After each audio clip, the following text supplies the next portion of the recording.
And I'm Monte Belmonte. Later in the show, we'll talk to the folks from CISA about Climate Change and Farming Week, which begins this weekend. And up next, Congressman McGovern on climate change's impact on the city of Leominster in his district and on all the drama surrounding the Hunter Biden things.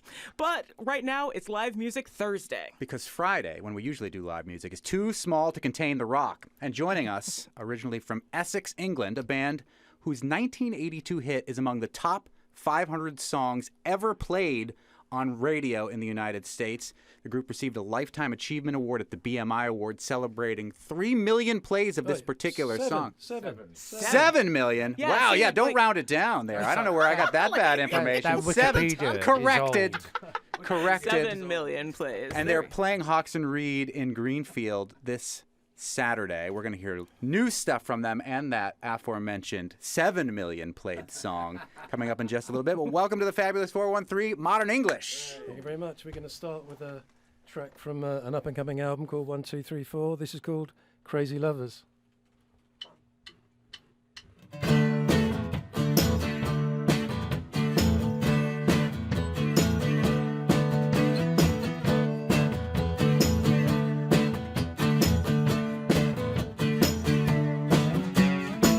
I'm the kind of guy that counts the stars.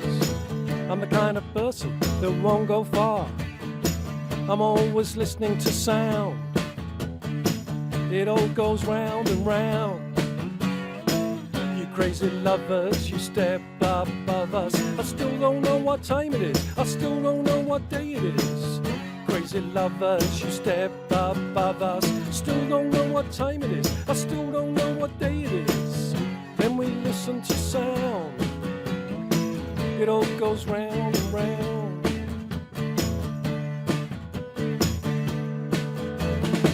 I'm the kind of guy that can't be found. I'm always listening to sound. It all goes round and round.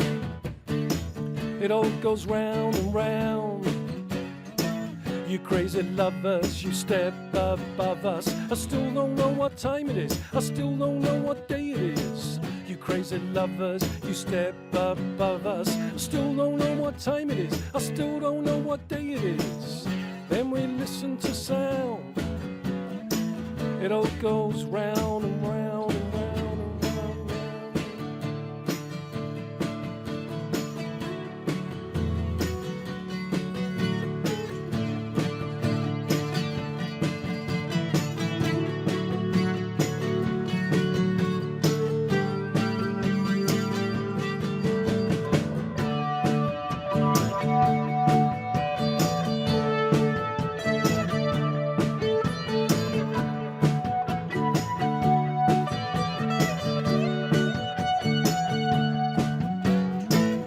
crazy lovers, you step above us. I still don't know what time it is. I still don't know what day it is.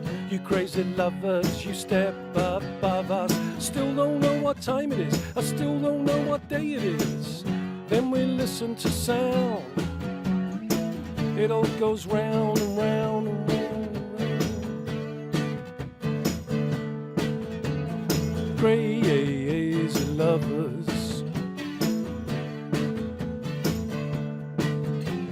Crazy lovers, it goes round and round and round.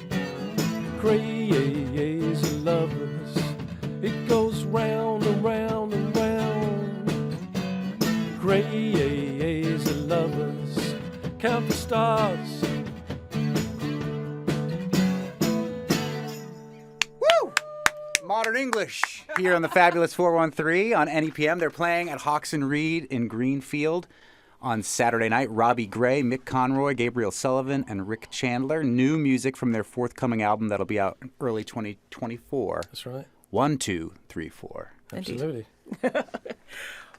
So you've disbanded and reformed over the years, and your music has changed along with that. But what are some of the things that you think are really intrinsic to your style that you managed to maintain over these past 40-ish years?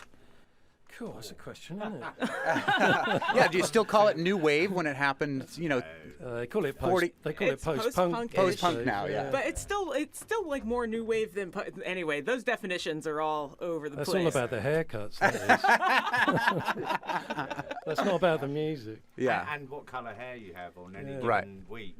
You all still have most of your hair, so thank that's you very one much. thing, more than I can You're say beating for Monte me. on that. Yeah, definitely. I lost mine in the 90s. You're playing Hawks and Reed in Greenfield. When you think of this part of the world, being from Essex, England, what do you think of when you think of Western Massachusetts, where our show covers? Lots of English names. That's true. And Irish names. Northampton. And Welsh names. Northampton, yes. I'm sure there's a Colchester. There's a quite Colchester near up here as well, which is where we originate from in Uh-huh. Essex. There is a Colchester. We've driven through it. I want to give you in the next segment a quiz of modern English slang, and I want you to know what we say, what it means when we say it, and see if you know. But do you know Right. Essex, Massachusetts, which is No. it's the home of a very famous delicacy in New England, the birthplace of the fried clam. So have you had a fried clam, modern English, from Essex, England? Not that I know about. You need to get some. I can shamelessly plug a great place for you to check out since you're in the area. But I'll do that off the air because this is public radio. We're not supposed to do that. You can hit it when you hit your Boston date. Since Yeah. we're on the wrong side of the state. Plenty of You'll Boston enjoy clam that. shacks too, though. Yeah, and you'll be playing in Boston on Sunday as well as the Space Ballroom in Hamden, Connecticut, tomorrow night. But Hawks and Reed in Greenfield in the 413 on Saturday. I have more process questions because Let's ask another one before we hear another song. Go on, have another one. so this new album coming out in next year. What's your favorite thing about it? The fact it's recorded pretty live. It's like a live. We decided to do more of a live recording with the whole band playing together. Makes a big difference to the sound. We left all the doors open, the different instruments, so it all bled through the mics like now. Yeah, like now. in the newsroom earlier when Yeah. you guys were sound checking. It was fun to have to watch, people preparing the news for NEPM, but also hear the music of modern English while they were doing Wait a it. minute, we recognize that. Why do we recognize? That's not usually the music that's playing around here. Well, shall we hear something else is this from the new album as well? Yeah, this is the first single that came out about 2 or 3 days ago. And this is the first time you played it in this kind of configuration, right? Yeah. Kind of a stripped down tiny desk style. Yeah, with a kind of towel on the drums. Yeah, And Mick playing the acoustic instead of the bass. Yeah, it's definitely going to be different. I love it. This is called Long in the Tooth.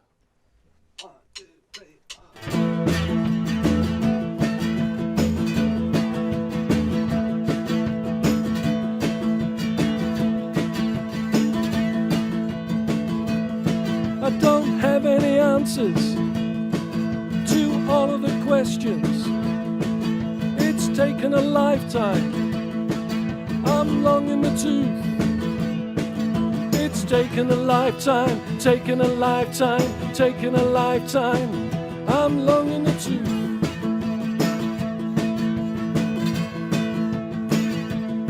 And now everything's aching and occasionally breaking. I can't see out my window. I'm long in the tooth. It's taken a lifetime, taken a lifetime, taken a lifetime. I'm long in the tooth.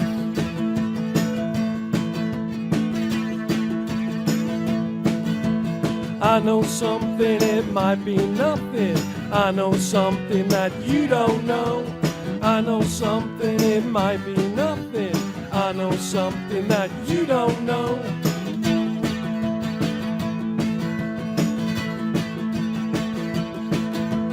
I know something, it might be nothing. I know something that you don't know. I know something, it might be nothing. I know something that you don't know.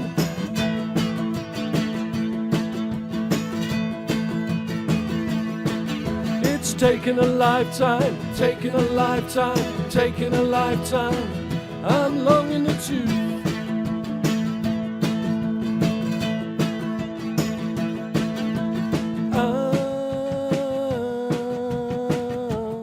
Yeah.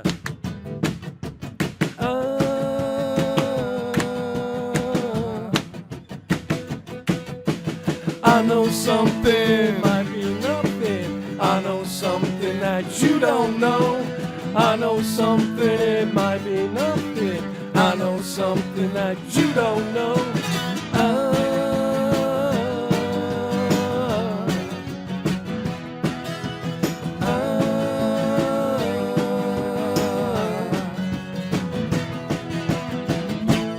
Oh, yeah. Woo!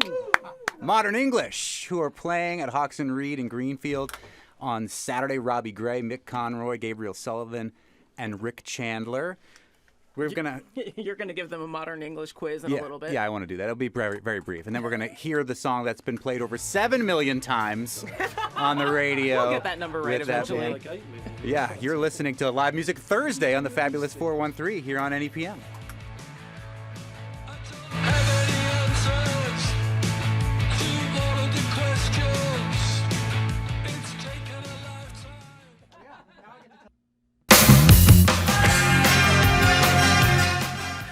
Welcome back to the Fabulous 413. I'm Khalees Smith. And I'm Monte Belmonte. And we are in the studio with Modern English right now. Modern English, who are playing at Hawks and Reed in Greenfield this Saturday. I'm so glad you used this as one of the beds. This is one of my favorites. It's a great one. Robbie Gray, Mick Conroy, Gabriel Sullivan, and Rick Chandler. And Modern English is the name of the group. And we have an editor from Merriam-Webster's Dictionary, which is based here in Springfield, on the show every week. And what they do is chronicle modern use of the English language. They call balls and strikes. They're not trying to say this is proper and this is improper. They just want to chronicle how the language is being used. So I thought I would give you the band, Modern English, a Modern English quiz, where I will tell you some New England slang, and you have to tell me whether you think you know what it means. And then we'll do one for you. I love it. Yes. Yes. What do you think? What is a frap? A frap? A frap. No idea. Anyone in the band have an idea what a frap is? No. Hitting something. Rick Chandler on drums thinks it might have to do with hitting something. He is a drummer, so you really can't blame him for that. Something to do with a doorway. Not a doorway. A drink.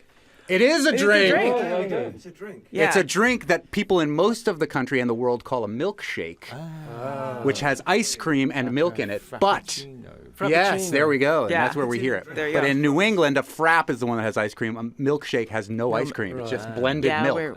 we're like an egg cream. Yeah, which is bizarre. Yeah. What is a blinka? A blinker. As Yeah. in blinking eyes. Nope, not it. Gotta be It's left an and right indicator on your signals. car. There we Well, go. there we go. On a car. Gabriel Sullivan on guitar correctly guesses it is the turn signals on a car. Yeah, the blinker. Oh, blinkers. Same in England. We could, really? Well, actually, we call it an indicator. I like that. What about An indicator of where you're going. Yes. What about a bubbler? Bubbler. That sounds Jewish. That's bubbler. Where are you going with this? It's a water fountain. That's what we call in New England a water fountain that you drink I of. said a bath. All right. See, that's Rick Chandler, the drummer, is like. Hold on, let's give one to you. Okay. Yes. Okay, if I was to say you're going up the apples and pears, what would you say? Going up the stairs. Well done. What about Get in what there. about trouble and strife? That's got you, isn't it? Yeah, I don't know that one. Wife. Wife was what first jumped to my mind, but I don't. If my wife is listening, I didn't want to say that. Well, let's hear the song that I had mentioned before. You've won a Lifetime Achievement Award. It is one of the top 500 songs ever played on U.S. radio. 7 million plays of the song.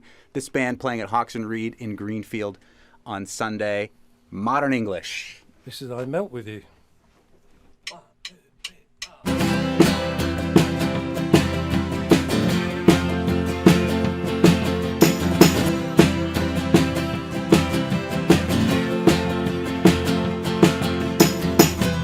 Moving for weeks, using all my breath. Making love to you was never second best. I saw the world crashing all around your face, never really knowing it was always mesh and lace. I stop the world and melts with you. You've seen the difference and it's getting better all the time. There's nothing you and I won't do. I'll stop the world and melt with you. Dream of better lives, the kind which never hates. Trapped in a state of imaginary grace. I made a pilgrimage to save this human's race, never comprehending the race sad, long gone by. I'll stop the world and melt with you. You've seen the difference and it's getting better all the time. There's nothing you and I won't do. I'll stop the world and melt with you. You ready?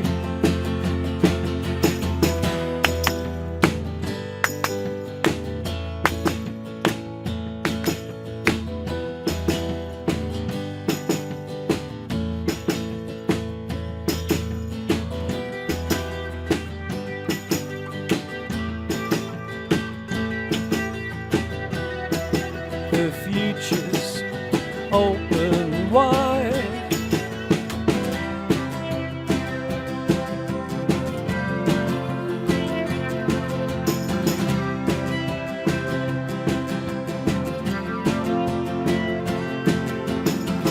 I'll stop the world and melt with you.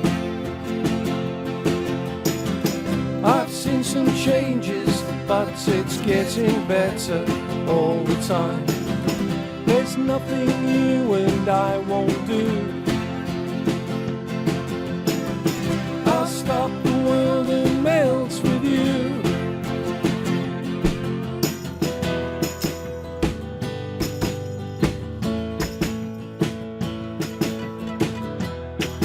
The future's open wide.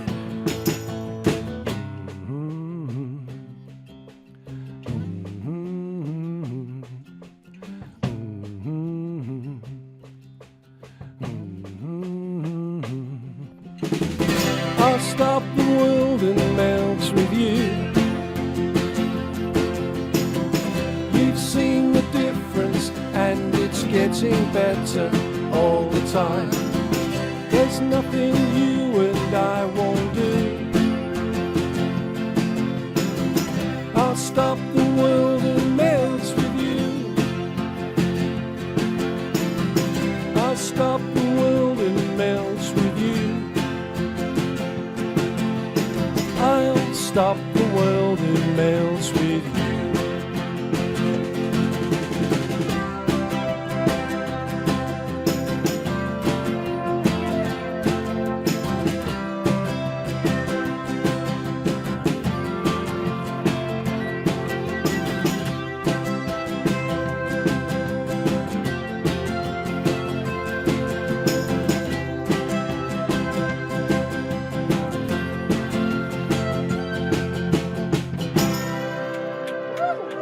May have been played 7 million times on the radio, but I still never get sick of it. I love it. Yep.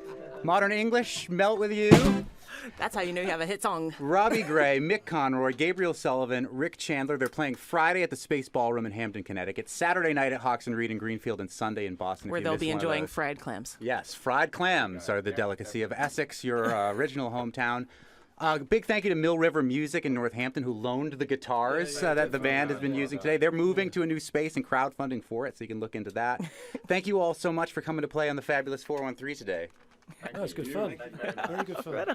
On the way, the folks from CISA on Climate Change and Farming Week, which begins this weekend. And up next, Congressman McGovern on climate change's impact on the city of Leominster in his district and on all the surrounding Hunter Bidens. You're listening to the Fabulous 413 on NEPM.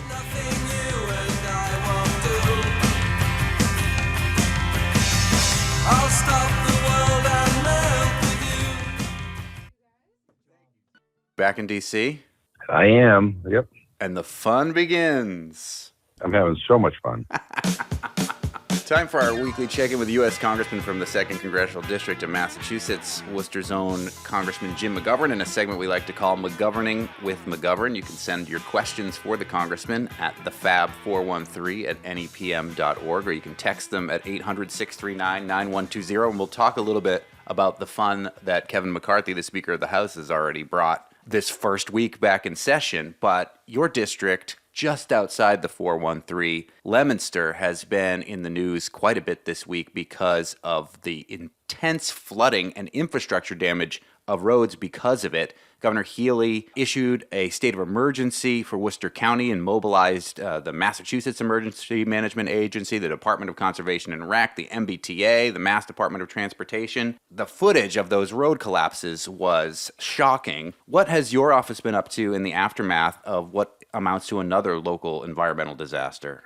Well, we've obviously been in close touch with the governor and with local officials in Leominster, and it is a terrible ordeal that the people of Leominster are going through as a result of this climate-fueled storm event.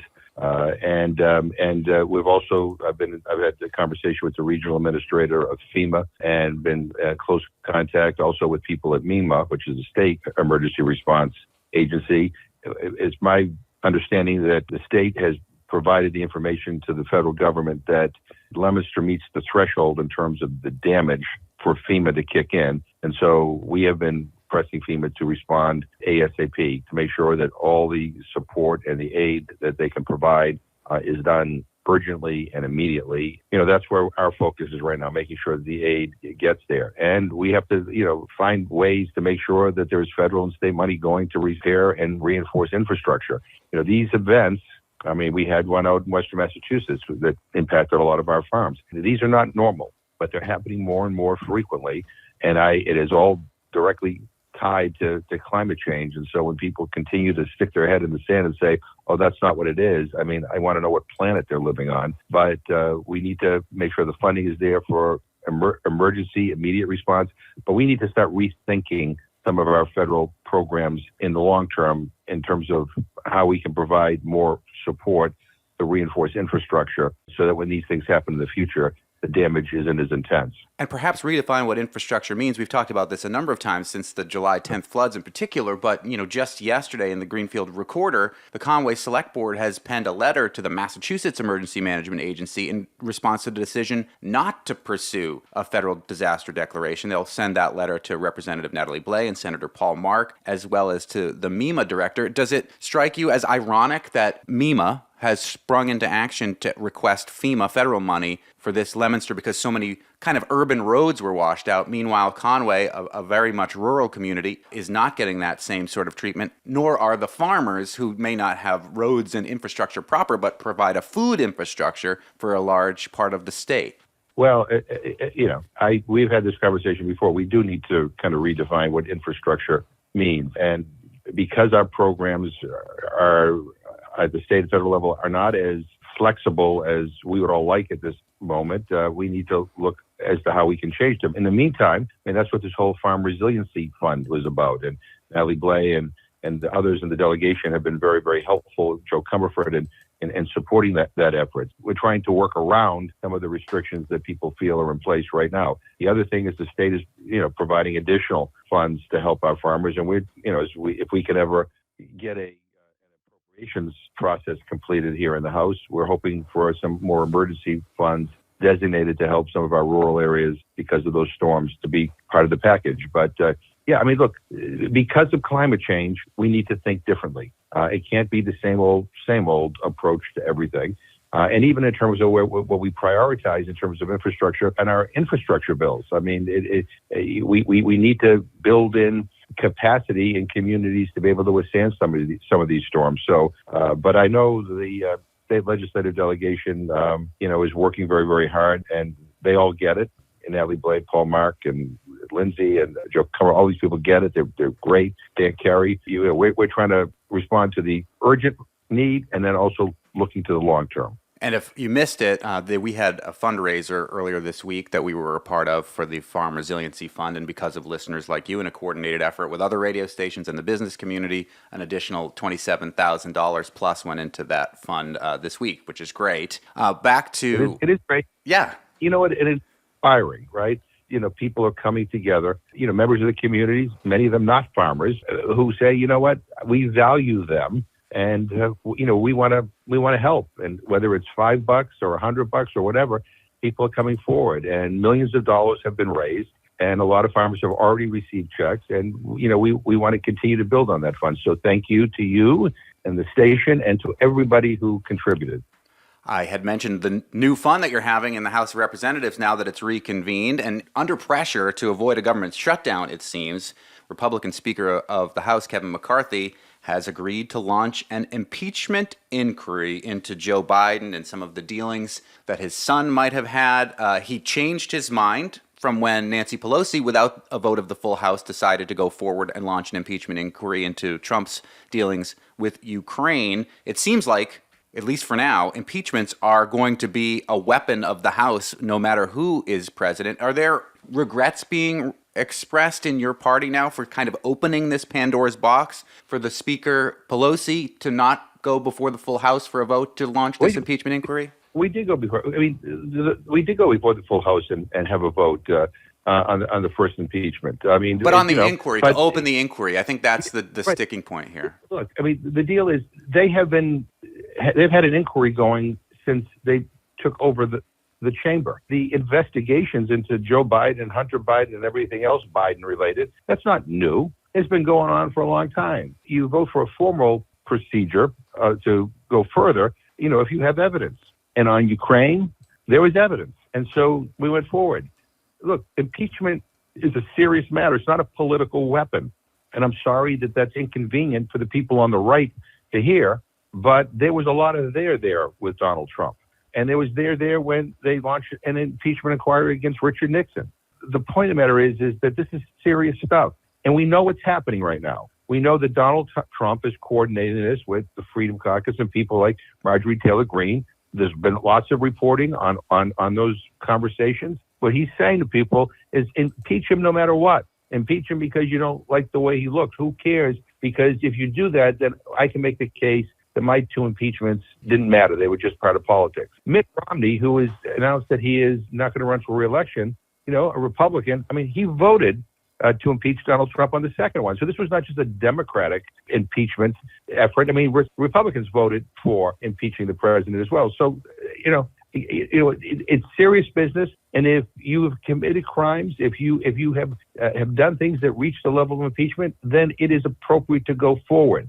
I guess what is frustrating about what Kevin McCarthy is doing is, one, is he said, I'm not going to do anything more until I get a vote. So that's why there's a lot of focus on that, and he doesn't have the votes in the Republican House to do it, so he's doing it this way. This is a distraction, and you know what Kevin McCarthy should be focused on right now is keeping the government running and not having a government shutdown. But isn't part of the reason why he agreed to do this because to avoid a government shutdown? Is he getting such pressure from the right to do a thing like this that to the Democrats and to others does seem like a political maneuver more than an actual inquiry into real wrongdoing? Yeah, he gave away all of his power, gave away all of his ability to be a speaker in order to be able to hold the office. You're right. So, I mean, one of the requirements so that the right wing won't oust him as speaker was you need to impeach Biden. So check, he did that. Now, the headlines today are that that's not enough. I mean, because they don't, that's just one of the many things that they're demanding from him. The other thing is massive cuts in spending on programs to help people, mostly poor people, and middle-income families. They want severe, drastic, draconian cuts in all of the appropriation bills, and they want to see the numbers up front before they vote for any single appropriation bill, before they vote for a short-term continuing resolution. And if they don't see them, they're going to move to impeach him. And then there are apparently about 5 other things. Some of them we don't even know what they are because they were promised in secret.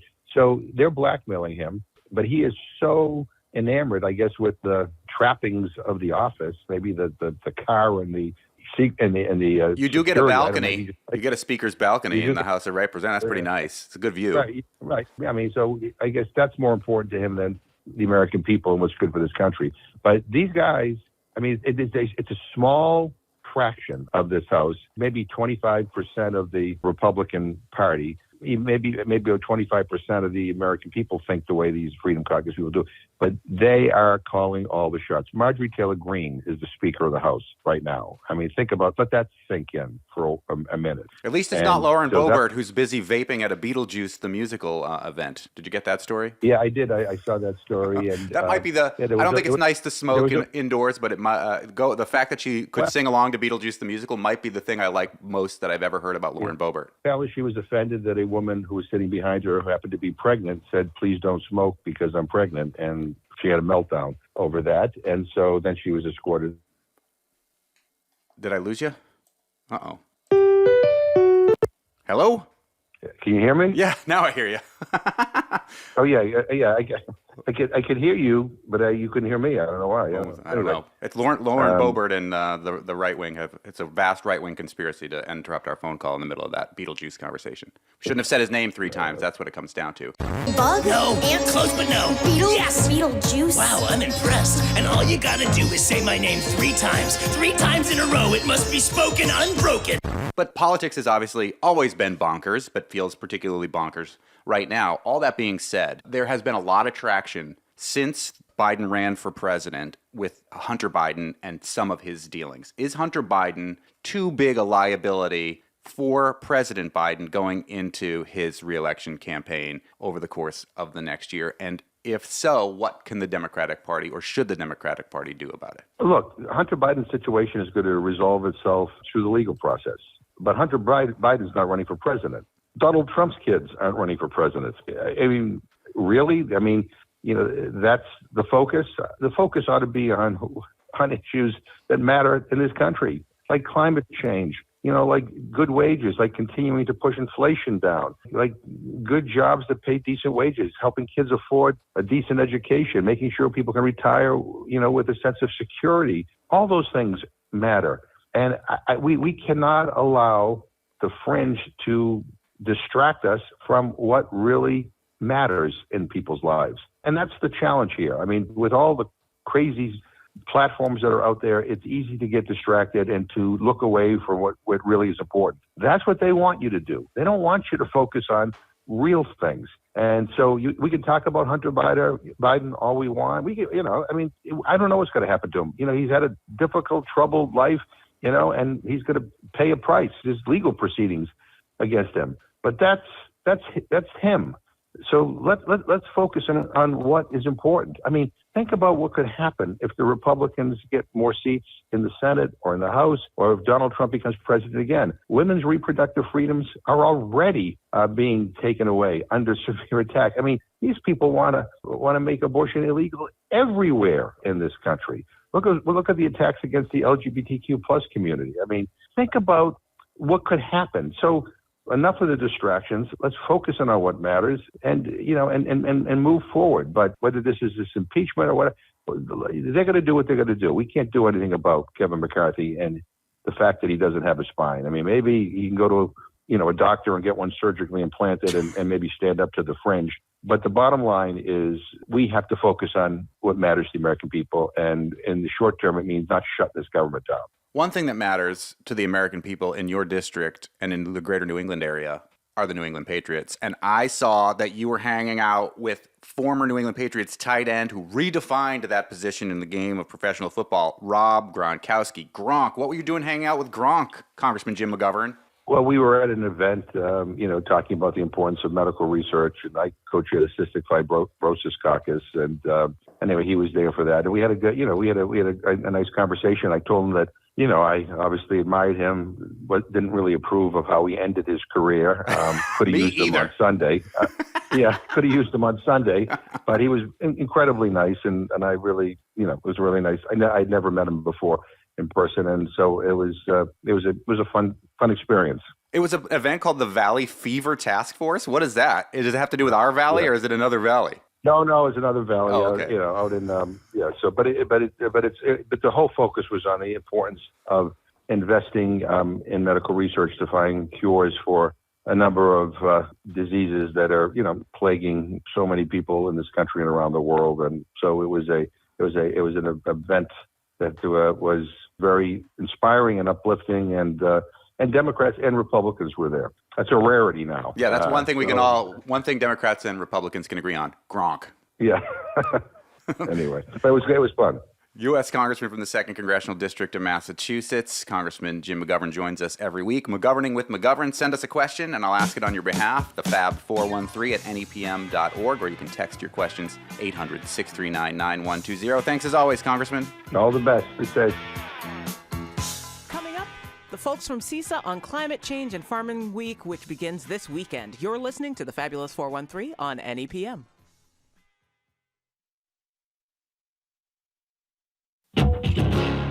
Time for Local Hero Spotlight with Jacob Nelson, who is the communications coordinator from CISA, community involved in sustaining agriculture. And rather than talk to a farmer like we do so frequently, we had a lot of farmers on this week, though, already, and we have heard from those farmers about the disasters that they have experienced this year. And we also heard from the governor's office and from the United Way of Western Mass and from the Community Foundation about what the community is doing to help support those farmers through the disasters that they experienced environmentally this year, which included the loss of peaches early on. It included a late spring frost that killed so many apples, and of course the huge floods that came in the middle of July. It looks like this may not be the only year that our farmers are going to be dealing with this. So CISA is being proactive in regards to what we're going to do. And this coming week, starting Sunday, going all the way through next Saturday, the 23rd, is the Climate Change and Farming Week, scheduled by CISA, with a bunch of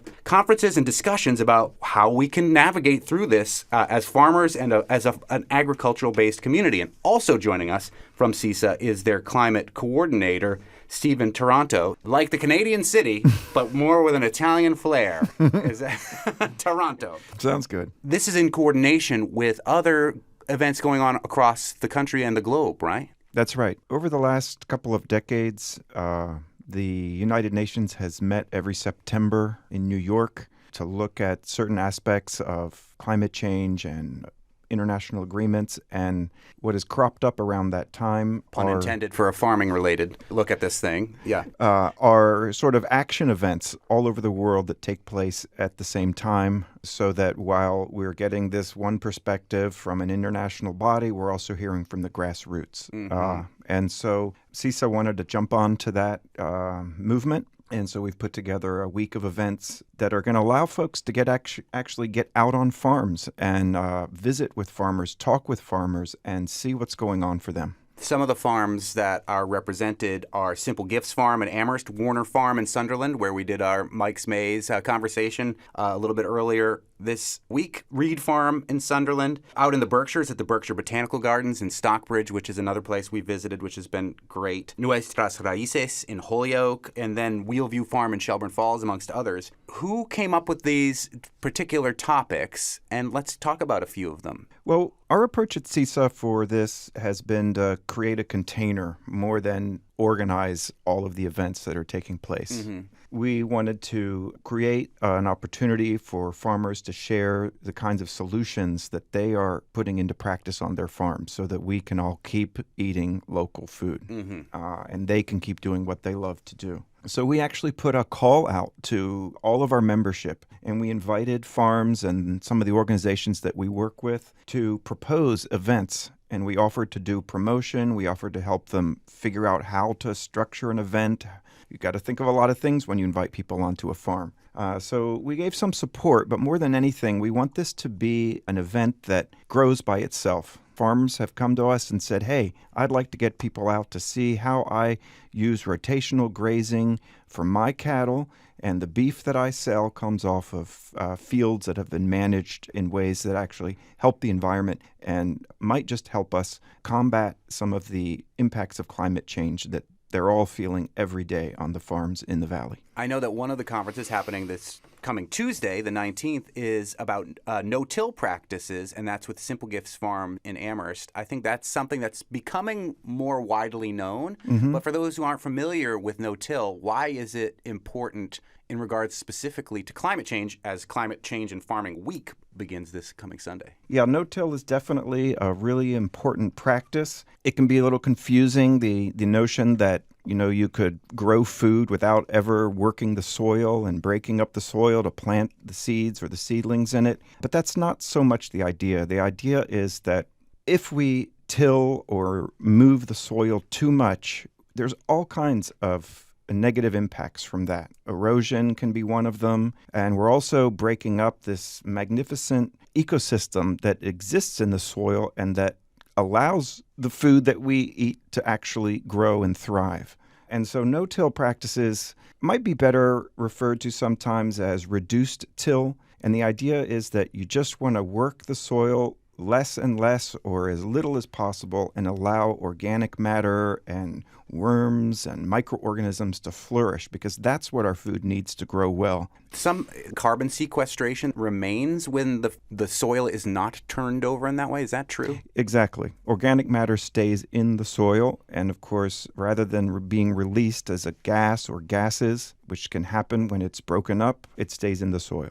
That's Stephen Toronto, who's the climate program coordinator for CISA. Climate Change and Farming Week begins this Sunday with a series of panels from various farms throughout the valley. And we're also joined by Jacob Nelson, who's the communications coordinator for CISA. One reason that Climate Change and Farming Week is so exciting is because we get to open up some of the work and the conversations that Stephen and others at CISA are having with farmers about, hopefully proactively, how do we look forward and grow food for a warming planet and a changing planet. And these are representative of a lot of conversations that are happening sort of quote unquote behind the scenes for the general public as Stephen and others are providing technical assistance to farms to learn how to grow food in different ways. Because a lot of this is very technical, whether they're entirely new farming practices or whether they're sort of mimicking ways that people have grown food for millennia on Earth, but some of that knowledge has been lost or put by the wayside in different cultures. It's sort of all hands on deck to figure out what does farming for the future look like. At least half of your job, Stephen, right, is working directly with farmers to figure out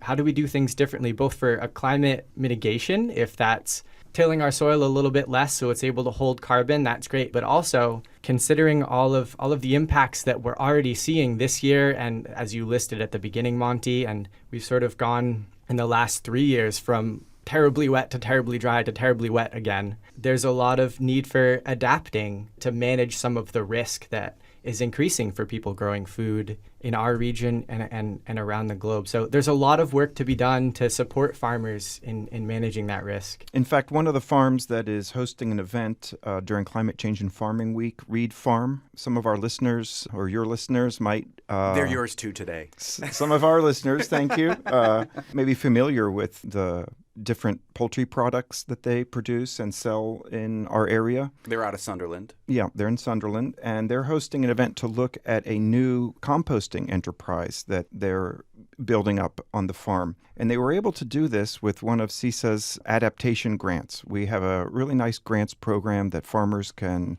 apply to and get some financial and technical assistance support addressing a climate adaptation problem or issue or idea that they have. And in the case of Reed Farm, their problem was waste. Food waste is something that contributes a large percentage of the greenhouse gas emissions that is causing global warming. And so reducing food waste is a really important piece of this puzzle. And so Reed Farm produced bedding and chicken waste from their processing. And they, with an adaptation grant from CISA, they were able to go to the main compost school and learn how they could turn all of that waste into an enterprise where they could produce compost, use it on their farm, and sell it to other farms that need this really rich source, this organic source of fertilizer for their farms. Literally turning poop into gold. Exactly. I think it's something that I've wished for a long time. And thanks to this innovation of farmers and assistance from organizations like CISA, Community Involved in Sustaining Agriculture, it's becoming a reality. Yeah. A lot of these things that are happening during Climate Change and Farming Week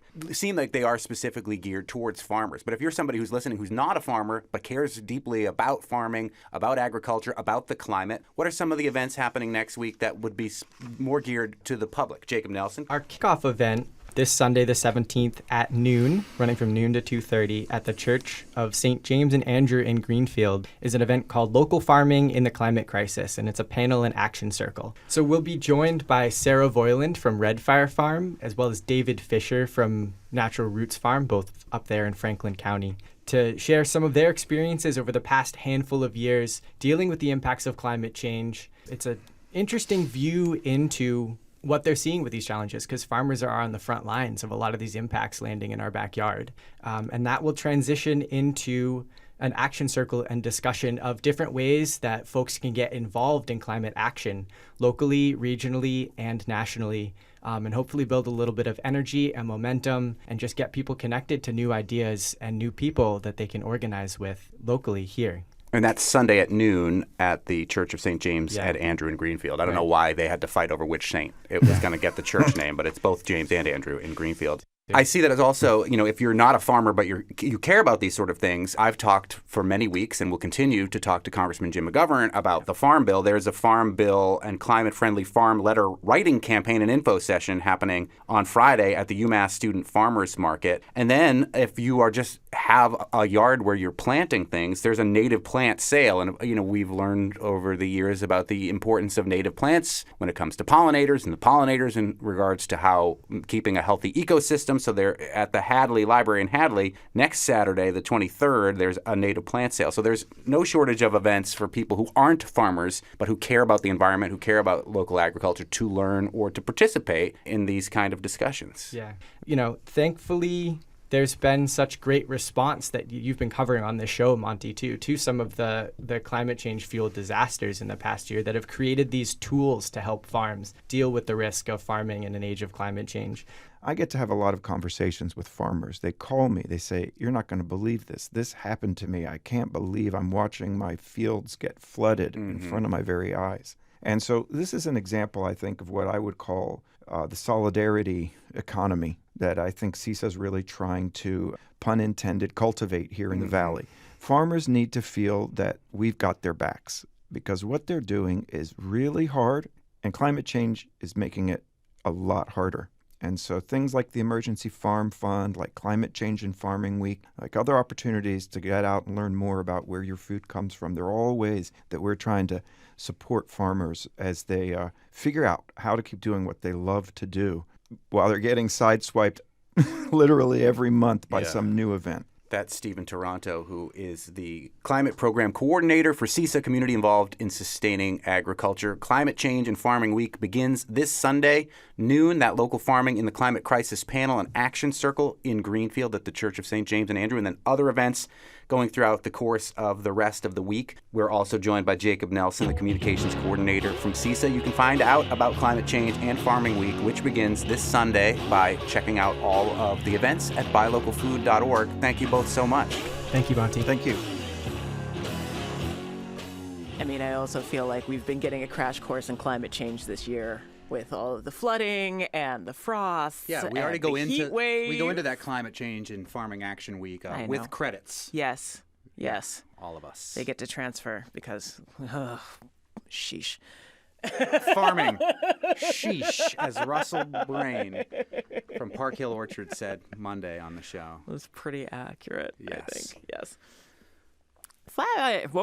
I'm going into Friday. I was going to mention some things that were happening this weekend, but no, we'll just tell you what's up on the show tomorrow. Friday on the Fabulous 413, the Wine Thunderdome is finding a home in Franklin County. Finally. Leverett, to be exact. And if you're wondering where you drink in Leverett, it would be the only store in town. Yeah, you heard that right. The only store in town. And we'll get a preview of the Mill Pond series with San Salvador for Live Music Friday. Plus a glimpse of the Wit Festival coming to the Berkshires next week with Lynn Bolger of the Authors Guild. And you can check that out on your own, too. There's some workshops that still have space. And Rita Dove is one of them, and she'll be our guest next week on the show. Indeed. Musical thanks to Spouse Happy Valley Guitar Orchestra, the Jay Giles Band, Suitcase Junket, and Modern English, our guests from today who are playing Hawks and Reed on Saturday. They were absolutely delightful. It was an honor to have them in here. Scotty, they did sign your guitar. Yes, we borrowed a guitar and got it signed. Our director is Tony Lemon and Honey Dunn. Our engineers are Betsy, you missed a big one, Lankdo. Phil, you missed it too, Bishop. Kara, laughing by the wayside. Foster, Bart, thank you so much for making this all happen. Rankin, and Punk Rude Boy Sharp Cheddar Dubé. Special thanks to John Sutton and Aaron O'Neill for their help today. It was really, really useful. Indeed. I'm Monte Belmonte. And I am Khalees Smith. We will see you tomorrow on the Fabulous 413.